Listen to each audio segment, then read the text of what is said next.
Working on a 2016 Cadillac SRX 4 3.6 liter engine. The problem this vehicle is experiencing is at times it will not start. It gives different messages on the dash. Sometimes it'll show no remote, sometimes the lights will come on, sometimes it'll act like the battery's dead.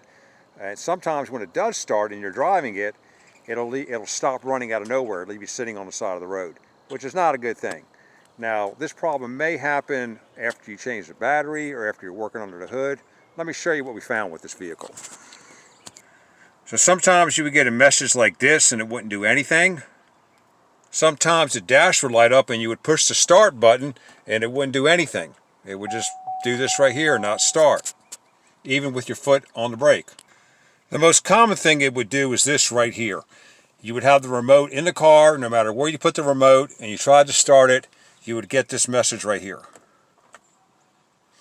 And you'd put the remote down here in the glove, in the cup holder, it wouldn't do anything. That was the most common thing it was doing. Then sometimes it would start and run fine, and you think your problem is gone. But you'd be on your way, and out of nowhere, it would stop running. Not good. So we got to checking around underneath the hood, and we found that if we moved it around these connectors right here, in this box, sometimes it would start. Now these connectors are to the engine and transmission control module. We also found that if we took this box off and messed around with it a little bit, it would start as well. We checked our battery connections, they were fine.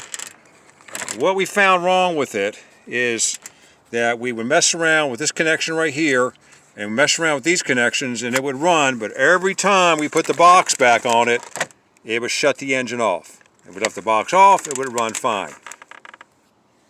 What in the world could it be? So we kept messing around with it and we found that if we jiggle this wire right here, which is connected to a 250 amp fuse, that at times the car would run right here. So this thing broke down on me, left me sitting on the side of the road. So I jiggled this wire around.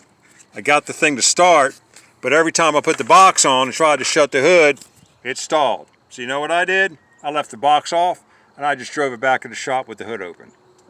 I got it there. So what you have to do to fix these things is you replace it. You replace the whole shebang here. This is the old one. We've already replaced it. This is the way to come. And what happened on this thing is this fuse, I'll show you right here the way it sits in there. So this is the old one right here, and you can see that this fuse right here was coming apart right here.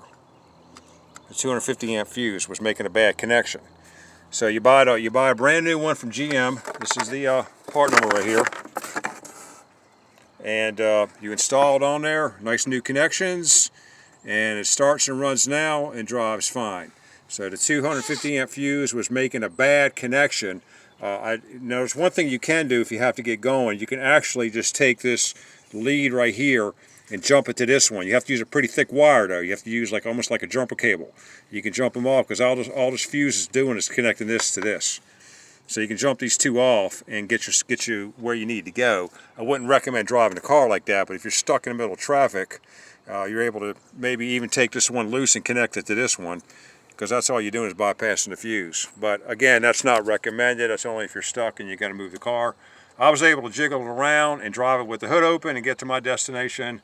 I put the new fuse box on it. It's what they call it. This thing right here comes with the positive battery cable. It's all connected. Of course, this one's broke, but that's the way it looks right there. It's easy to install. And you know, this is the part number right here. And that fixes the problem. Put it all back together and you're good to go. So thanks for watching. Like, subscribe, and have a great day. Don't drive your car with the hood open. One other thing I might want to add to this video is that if this problem happens after you change the battery, it's because when you put this cover on, it's so close to that 250 amp connection that it'll have a tendency to bend the wire and damage the fuse. So, you know, if you change your battery and you get this intermittent start condition, change your fuse box. Thanks for watching again. Like and subscribe. Have a great day.